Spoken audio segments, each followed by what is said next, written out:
সারাদিন ধরে চলবে। আমরা শুরু করেছিলাম 18 জানুয়ারি আবৃত্তি প্রতিযোগিতার মধ্য দিয়ে।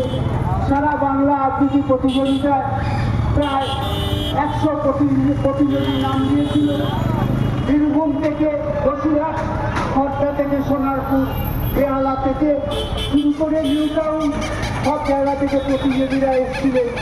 তাদের কাছে আমার একটাই আবেদন ছিল, যার উদ্দেশ্যে এই প্রতিযোগিতা তার প্রতি মনে রেখো নেতাজি সুভাষের পথ, তার আদর্শের প্রতি স্মরণ করে আমরা সবসময় মনের কোথায় রাখবো।